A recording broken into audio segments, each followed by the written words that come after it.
नमस्कार। हमारा जो एक कहानी का सिलसिला है आईपीएल का वो आगे चल बढ़ाते हैं उसको। और हमारी अभी राइट नाउ जो टॉपिक चल रही है डिस्कशन की वो ये थी कि अगर आईसीएल नहीं होता तो क्या आईपीएल होता। इसमें मैं कुछ किस्से सुना चुका हूँ। जी आईसीएल क्यों लॉन्च करना चाहता था, वो टाइम पे सिचुएशन क्या थी जब इंडिया 2007 से वर्ल्ड कप से बाहर आई थी। कपिल देव जो थे वो एनसीए के डायरेक्टर थे, वो जीत गए एंड जो आईसीएल के first ever director as director वो ज्वाइन कर लिया उन्होंने। और बीसीसीआई ने कैसे कपिल को एनसीए से हटा दिया। किरण मोरे साहब जो थे फॉर्मर चीफ सेलेक्टर और farmer India wicket keeper batsman, वो कपिल देव के साथ ज्वाइन कर गए। संदीप पाटिल साहब जो थे वो फॉर्मर इंडिया क्रिकेटर जो हैं, वो बाद में अगर आप देखें तो चीफ सेलेक्टर बने इंडिया के, राइट। बट उस दौरान वो एक जो मुंबई की फ्रेंचाइज थी, आईसीएल की जो क्लब थी मुंबई की, मुंबई चैम्प्स नाम था शायद, उन्हें कोच करने चले गए। अंबटी रायडू जो थे, हालांकि बाद में उन्होंने रिटर्न किया, बट उस समय वो बड़ौदा के लिए खेलते थे। वो उन्होंने फ्रस्ट्रेटेड थे, मौका नहीं मिल रहा था इंडियन टीम में, इंडियन कैंप में आने का। वही रणजी ट्रॉफी खेल रहे थे वो, और जब ये मौका आया आईसीएल का तो वो भी छलांग मार गए। काफ़ी ऐसे नाम थे जो उस समय देवर कंसिडर कर रहे थे कि क्या ये मौका ले लेना चाहिए, इसका यूज़ करना चाहिए। तो बीसीसीआई जाहिर सी बात है थोड़ी वरीड थी, राइट। ये बीसीसीआई का वो टाइम था जब आईपीएल कंफर्म नहीं हुआ था। आईसीएल ने एक झटका दे दिया था, टी20 एज अ फॉर्मेट लॉन्च हो चुकी थी और बीसीसीआई के सर पे प्रेशर था कि उन्हें अपने आप को they have to remodel themselves, उन्हें अपने आप को रीमॉडल करना है, कुछ नया करना ज़रूरी है, नहीं तो वो इस प्रेशर में सिंक होते रहेंगे। तो हाँ, यही रीज़न है जिसके कारण उन्होंने वो जो टी20 अपने खुद की जो टी20 सेटअप है, जो आईपीएल की सेटअप है, उसको उन्होंने हरी किया। और उस समय बीसीसीआई ने एक वो काम किया जिसके लिए बीसीसीआई हमेशा फेमस रही है। वो क्या है? Arm twisting. इंडिया में वो जो कहते हैं ना, board for control of cricket in India, BCCI, control कैसे करना है उनसे ज़्यादा किसी को समझता नहीं है। कुछ करते आ रहे हैं, मतलब वो टर्न ऑफ सेंचुरी से वो द वे उन्होंने बीसीसीआई ने वर्ल्ड क्रिकेट को टेक ओवर कर लिया, उनसे ज़्यादा किसी को नहीं समझता है इस स्पेस को कंट्रोल कैसे किया जाता है। और बड़े बड़े दिग्गज जो है हमारे कंट्री के, चाहे वो पॉलिटिकल वर्ल्ड से हो, चाहे बिजनेस वर्ल्ड से, कॉरपोरेट्स हो, ये सारे जो हैं ये बीसीसीआई, क्योंकि ये ऑनररी पोजीशंस होते हैं, यहाँ पे वो एज एडमिनिस्ट्रेटर्स इन्वॉल्व रहे, चाहे वो यूनियन मिनिस्टर्स हो, इंडिया के सबसे बड़े ऑपोजिशन लीडर्स हो। देखिए, रेलवे के यूनियन रेलवे मिनिस्टर जो है वो बीसीसीआई में थे, यूनियन एग्रीकल्चरल मिनिस्टर जो है बीसीसीआई में थे, former chief minister of state वो बीसीसीआई में थे। एक कॉरपोरेट इंडिया सीमेंट जैसे कॉरपोरेट की जो मैनेजिंग डायरेक्टर है वो बीसीसीआई के ट्रेजरर और सेक्रेटरी रह चुके थे। Top lawyers of the country है वो सेक्रेटरी और प्रेसिडेंट रह चुके थे। तो बीसीसीआई में बड़े नामों की कभी कमी नहीं रही है। ललित को खुद को देख लीजिए, वो जिस परिवार से आते हैं, इतने बड़े परिवार से आते हैं, उनका बिजनेस बैकग्राउंड जो है सब कुछ, तो हालांकि उनकी पर्सनल लाइफ को कभी और हम बात करेंगे उस पर, बट ये लोग सबका इंडियन क्रिकेट में कंट्रीब्यूशन करना, इसका फ़ायदा ये रहा है। जगमोहन दालमिया साहब खुद one of the most established businessman in Kolkata, तो इसका फ़ायदा ये रहा है कि इंडियन क्रिकेट को हमेशा एक बेस्ट बिजनेस ब्रेन्स का और बेस्ट एडमिनिस्ट्रेटिव ब्रेन्स का एक योगदान मिला है। तो बीसीसीआई से पंगा लेके आप इतने आसानी से बच नहीं सकते। जो आईसीएल ने कर दिया था, कर तो दिया था, अब तो बीसीसीआई की बारी थी रिप्लाई करने की, राइट। तो बीसीसीआई ने carrot and stick policy apply किया। कैरेट एंड स्टिक क्या होता है?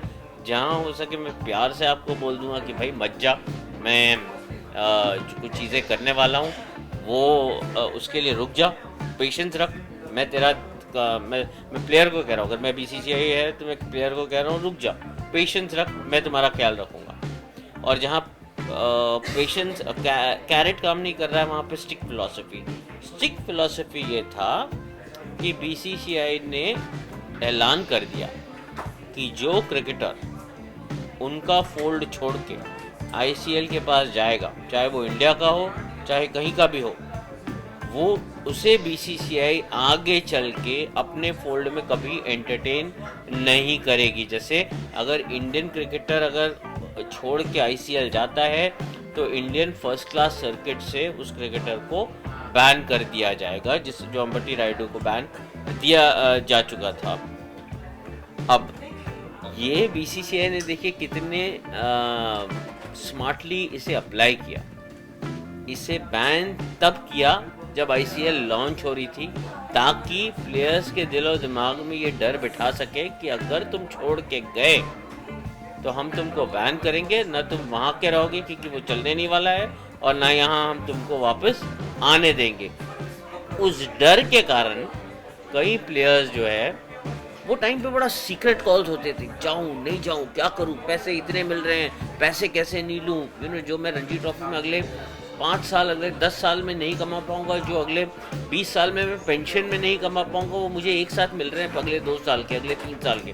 पैसा तो बड़ी इंपॉर्टेंट चीज़ होती है ना। आप कोई भी स्पोर्ट्स पर्सन का लाइफ देख लीजिए, क्रिकेट की बात कर रहे हैं, क्रिकेटर का लाइफ देख लीजिए, बड़ा क्रूअल लाइफ होता है। जैसे आप और मैं, हम लोग 30 ईयर्स ऑफ एज के बाद हम हमारे करियर में ये डिसाइड करते हैं कि अभी हम हमारे करियर को दूसरे लेवल पे कैसे लेके जाएं, अब हम प्रोग्रेस कैसे करें लाइफ में, है ना, करियर वाइज। एक क्रिकेटर क्या सोचता रहता है 30 के बाद, यार अब तो मेरे 5 ही साल बचे हैं खेलने के लिए, जो मैंने कमाना है यही 5 साल में कमाना है, इसके बाद मैंने क्या कमाना है, मुझे खेलने का मौका तो देगा नहीं कोई, फिर मुझे नई करियर की शुरुआत करनी पड़ेगी लाइफ में पूरी ऑल टुगेदर।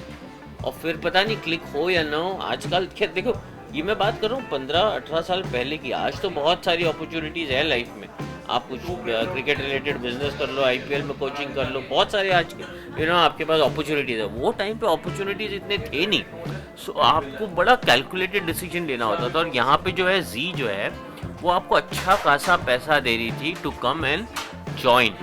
तो नहीं बोलना जो था ना वो बहुत ही टेम्पटिंग था सर, इतना आसान था नहीं। तो खैर ये चल रहा था और बीसीसीआई ने में डरा धमका दिया कि भाई अगर तुम गए तो मैं तुमको वापस आने नहीं दूंगा। ऊपर से कपिल देव जैसा एक वॉइस था जो उस तरफ से बुला रहा था, और क्रिकेटर्स जो थे ये 50-50 होके फंस चुके थे मेंटली मैं कह रहा हूँ। तो कई क्रिकेटर्स हैं जो बाद में मन बना लिया कि भाई हमने जाना नहीं है और हमने बीसीसीआई के साथ ही रहना है। और मैं आगे चल के जब ये कहानी बता रहा हूँ आपको, तो मैं आपको बताऊंगा कैसे बीसीसीआई ने आखिरी झटका दिया जी को, जब उन्होंने ये धमकियां देके क्रिकेटर्स को रोक ली। और रोकने के बाद जो लास्ट चाल थी बीसीसीआई की, बीसीसीआई जब ये पता चल गया था कि आईसीएल कहीं और जाने नहीं वाला है, मार्केट में स्टैग्नेट हो रहा है, तो बीसीसीआई की आखिरी चाल ये थी कि बीसीसीआई ने फिर 1.5-2 साल बाद कहा कि हम एक एमनेस्टी विंडो रख रहे हैं। मतलब जो लोग बीसीसीआई का एक अम्ब्रेला है वो छोड़ के आईसीएल के पास गए थे, हम इस एमनेस्टी विंडो में आपको वो एक मौका दे रहे हैं, अगर आप वापस आना चाहे हम आपको एक्सेप्ट कर लेंगे। अंबटी रायडू वापस आ गए, कपिल देव वापस आ गए, किरण मोरे वापस आ गए, संदीप पाटिल वापस आ गए। संदीप पाटिल को तो चेयरमैन बना दिया गया सिलेक्टर्स का।